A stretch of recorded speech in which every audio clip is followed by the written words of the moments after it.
A criação de estéticas e estratégias feministas na comédia contemporânea. Entrevista com a atriz Vanderleia Will, concedida a Brígida Miranda. Florianópolis, 23 de outubro de 2024.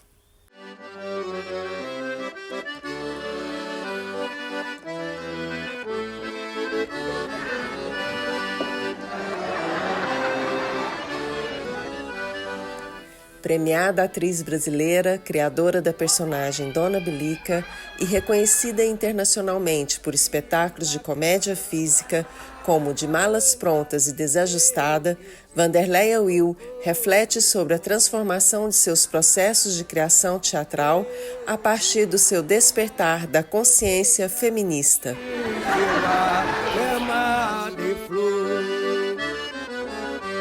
O que eu estou perguntando para a Vandeca é sobre esse processo dela, que já tem 30 anos de criação de uma personagem cômica, né, que é muito importante na história do teatro aqui de Santa Catarina, e principalmente aqui de Florianópolis, porque você consegue agregar muita coisa nessa personagem, e ela é muito querida.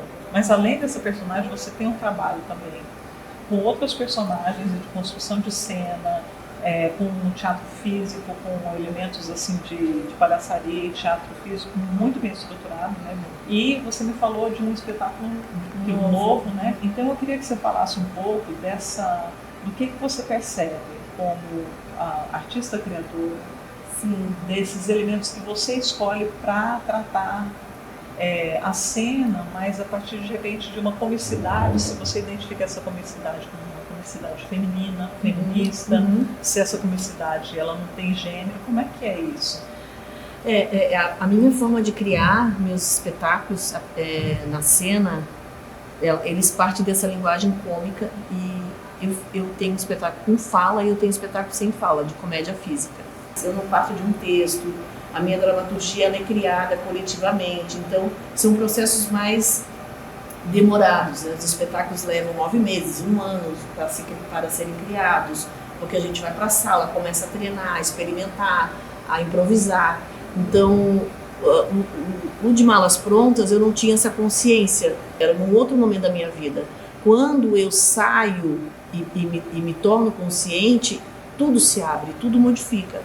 A própria personagem Dona Bilica, que já existia, né, antes, ela também se modifica, ela se transforma. Eu acho que o poder da arte está nisso, né, dele ele entrar na sua forma de pensar o mundo, e ele também vai te transformando. Então tu vai tendo visões sobre temas, vai abrindo a cabeça, vou me descolonizando, meu pensamento vai vendo, nossa, isso aqui afeta o meu gênero, isso aqui diz respeito à minha condição de gênero, isso aqui diz respeito à desigualdade. Então, coisas me afetaram ao longo da minha trajetória artística e eu quis falar sobre isso. A minha consciência enquanto mulher, né, enquanto pessoa física, né, ela afeta diretamente na construção dos meus processos criativos na cena. Então, quando eu saio, né, da gaiola, quando eu vejo, né, os véus caem e eu me torno feminista, toda a minha forma de conceber e de criar os meus espetáculos muda também. Porque eu também estava dentro daquele sistema, eu também estava oprimida e não sabia que estava. Então, quando eu me torno consciente, tudo isso explode. Tudo me afetou quando eu me tornei consciente, quando eu sofri de opressão, quando eu sofri de violência, quando eu vi as violências, né, que aconteciam. Eu me mudei para uma casa na pandemia, no dia 7 de março, e 9 começou a pandemia. Eu não conhecia ninguém. Quando eu vi, o vizinho começava a gritar dentro de casa, e aí eu percebi que ele estava gritando com uma mulher, mas eu não escutava a mulher. Aquilo me moveu de uma maneira, né, televisão bombardeando, feminicídio, feminicídio, feminicídio, coisas assim. Eu falei, gente, a gente precisa gritar e falar disso. Na pandemia, eu criei o Desajustada, que é uma mulher encarcerada dentro de uma gaiola, presa às suas condições limitantes. É um espetáculo feminista que fala sobre o patriarcado que oprime as mulheres. Então, eu só pude criar esse espetáculo porque a minha consciência e a minha forma de pensar sobre isso mudou completamente. Então, tudo isso foi muito forte para eu criar esse espetáculo. As mulheres presas, encarceradas, que não conseguem se libertar da sua condição de gênero, dessa estrutura, né, social, heteronormativa, que oprime. E aí o espetáculo estourou. Então a gente achou, né, criou a estrutura do espetáculo toda, né, inspirada nisso tudo que a gente respira, né, e transformou isso em arte. Queria que você falasse um pouquinho desse processo de construção da dramaturgia, de um teatro físico. Sim. Como é que é? Você cria um texto, você trabalha com elementos documentais, como é que é o dia a dia da Vandeca como escritora, Sim. como dramaturga, como dramaturga de teatro físico? Sim. Então, por exemplo, eu agora estreiei esse espetáculo e ele está girando, estou com 3 anos girando. E aí eu começo a pensar num novo espetáculo. O que me move? Aí eu começo a pensar num tema. Se esse tema está me tocando o coração, sempre parte assim de coisas que eu sinto vontade de falar.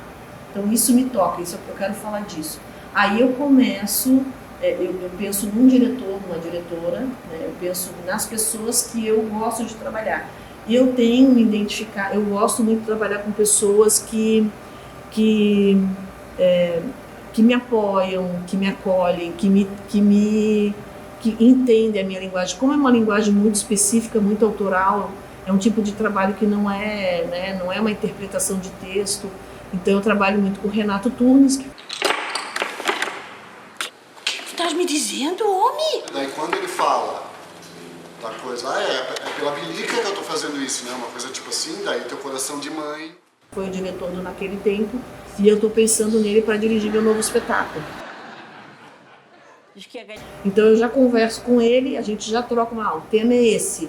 Aí a gente vai trocando uma ideia sobre o tema, falando, colocando o que eu penso sobre o tema, e aí depois a gente faz pesquisa de campo, entrevista com pessoas. A partir dessa documentação mais, meio mais pessoal também, né? Partindo de coisas, histórias tuas, pessoais, da tua mãe, de amigos, de pessoas próximas, você vai vislumbrando possíveis cenas e aí vai improvisar.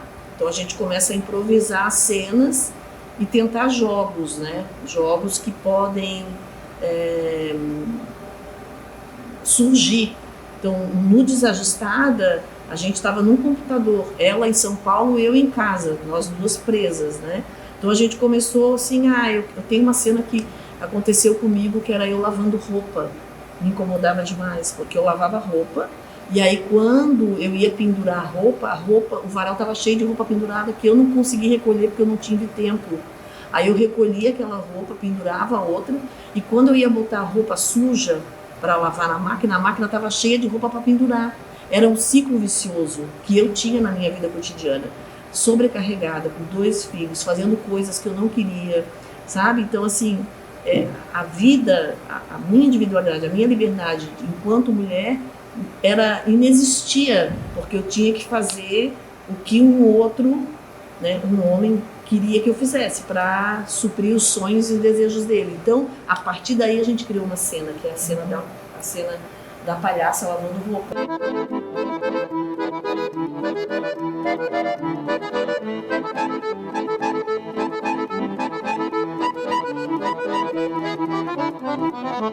Então parte muito disso também, de estímulos e coisas que então tu vai cavando nas tuas memórias, vai pesquisando, faz entrevista com mulheres, às vezes a história de uma mulher ela pode virar uma história, virar uma cena, ou a gente mistura elas, né? O Dona Bilica Naquele Tempo foi assim, a gente cria um roteiro, faz a mesma pergunta para todos, sabe?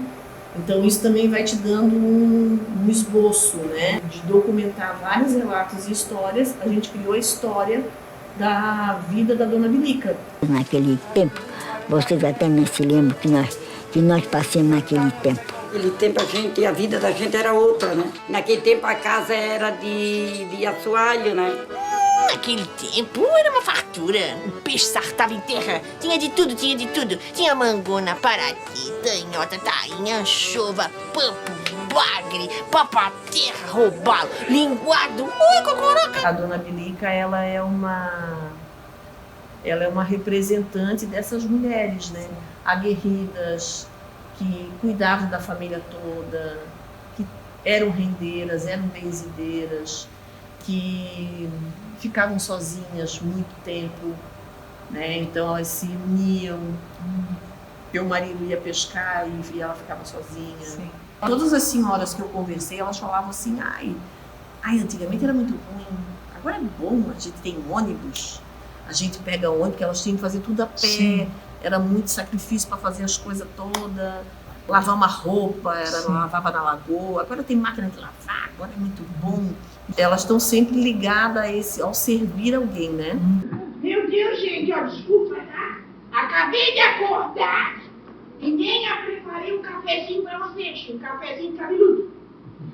Eu sempre gostei da memória. Quando eu comecei a fazer a personagem da Bilica, eu era muito jovem. Eu tinha 20 anos, 21. Eu era muito jovem. Era assim, até eu ficava... Era estranho para mim. Então eu fazia uma coisa mais... Me maquiava, fazia uma coisa mais... Com o tempo, com a minha habilidade, eu comecei a... Eu não preciso me maquiar mais. Não é isso, não é a maquiagem que importa. É a tua interpretação mesmo e dar vida a essa personagem. Então eu faço ela há tanto tempo que ela criou, ela é como uma segunda pele minha, né? Na idade de casar, tipo 14, 15 anos, tinha que casar. Então também tipo assim, ó, você vai casar agora. Essa mulher, né, ela casa com alguém que ela não queria e ela separa. Foi bom enquanto durou. E ela não quer mais falar do assunto. Ela começa a viver um outro tempo, né, que não era tão... essa coisa da obrigatoriedade, de estar casada. Então, nos tempos de hoje... Você toca na história privada das mulheres, né? Na vida íntima. Quando cai alguma mulher, né, na cama de ficar doente, vem uma outra cuidar. São várias mulheres, os homens, né, os parceiros, né, que somem, que desaparecem, ou outros que se estabelecem e que ajudam, né, mulheres também a se desenvolverem. Que não fica uma coisa maniqueísta. Mas o que eu achei interessante é esse foco que você dá na história dessas mulheres ilhéus, dessas mulheres da ilha. Muitas já faleceram, né? E você traz também áudio, né? Provavelmente de entrevistas e dos cantos, né? Que são parte aqui da história, né? Das comunidades da ilha, das comunidades de mulheres ali, pescadoras, pescadores. Tem muitas histórias que você aciona ali que de um povo e de uma maneira de produção e de viver que está desaparecendo rapidamente. A ilha tinha, né, um povo que era autossuficiente em vários aspectos. E essas comunidades estão perdendo isso. Os engenhos estão sendo desmanchados para virar móvel de decoração. Exatamente. Muita história tem, né, desse jeito de ser. Então a ilha tem uma coisa muito peculiar, eu acho. Por essa mistura, entende? Um pouco do povo açoriano, misturou com as sabedorias dos povos originários e a sabedoria dos escravos, né? Que vieram, que estavam aqui. A história é para botar medo. Olha, tu não enfrenta o desconhecido, né? Tu não enfrenta, né? Se a igreja está falando que tu tem que ficar em casa, não sai de casa, porque os mortos podem te pegar. Essas histórias todas, esses mitos sobre bruxa, lobisomem e tal, eram coisas que vinham muito desse modo de pensar seiscentista lá dos açorianos, né? Que era um resquício que os colonizadores que vieram açorianos trouxeram essa coisa do medo. Eles andavam à noite numa trilha, aí mexia uma bananeira lá, uma folha da bananeira com o reflexo da lua, aquilo já era uma bruxa. Todo medo era muito bem trabalhado desde a infância, né, para a pessoa ela ser, né, bem contida, né? E são histórias que viraram, tanto que ficou, né, a Ilha da Magia, né, pegou, hoje é souvenir, hoje se vende, né, tem muito. E realmente a ilha é encantadora, né? E o jeito de ser do ilhéu, né, do nativo, esse nativo que vem dessa geração, né, que passa pai com filho, é isso que tu falou, tá se acabando, estão morrendo, e é uma identidade, uma forma de pensar, de agir, de ser, que quem viu, quem não viu não vai ver mais. A outra coisa é a questão da comicidade, né? Que eu também foi muito importante para mim nesse processo de pesquisa, porque eu sou de uma época que não tinha celular, não tinha internet. Então, quando a gente começa a fazer a comicidade, a gente está desamparada completamente. Os professores vão nos assessorando, dando, né, os xerox, a gente vai lendo os livros e tal, mas quando eu me interesso por palhaçaria, naquela época não se falava palhaçaria, falava clown. Então também aquilo me incomodava um pouco, essa coisa meio colonizada de você, claro, é um aprendizado que vem de fora, porque aqui não tem, mas a gente também perde muito a referência da nossa comicidade brasileira, né, dos povos originários, da cultura popular brasileira. E aí você começa a ter uma visão muito eurocentrista do que é a comédia, essa coisa do clown, do Lecoq, aquela coisa toda. E eu bebi dessa fonte, porque é o que tinha na época, que alguém fez o curso com alguém que fez o curso, com alguém que fez o curso, com alguém que fez o curso, que alguém fez o curso lá no lume, sabe essa coisa? Respinga em você.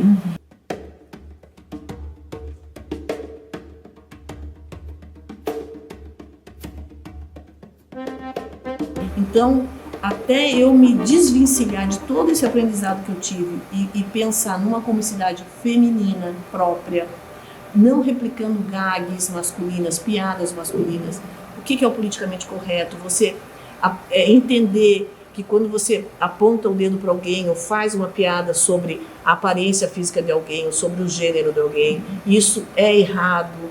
Então, tudo isso eu fui aprendendo, estudando, fazendo muita oficina. Quando eu tive o espaço cultural, a gente fazia o Festival Internacional de Palhaços, então eu recebi muitas pessoas. Então tudo isso foi construindo também essa minha forma de ver e pensar sobre o que é a comicidade.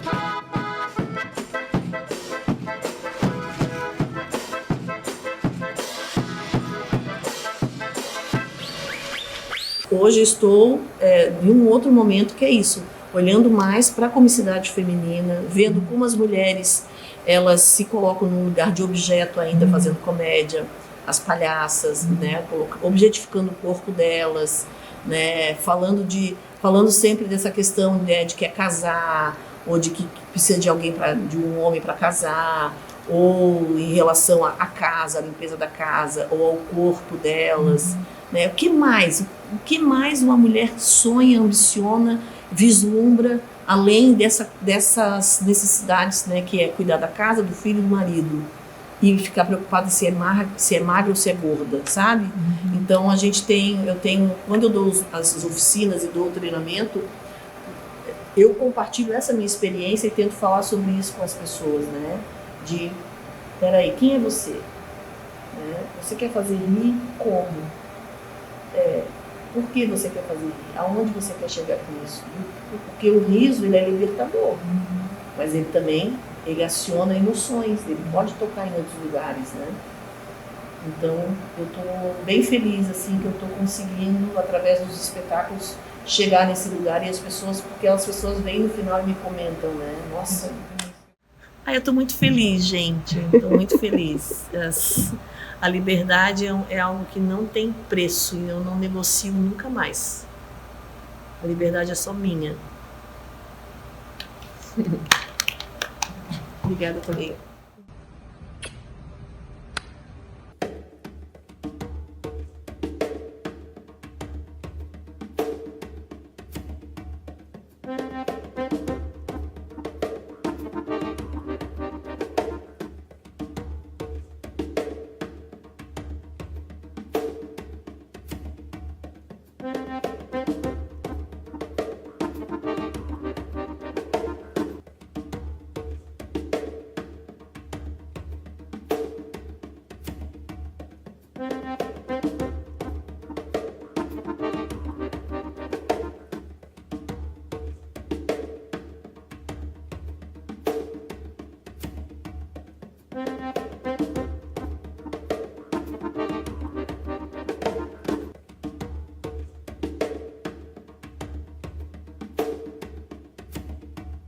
Música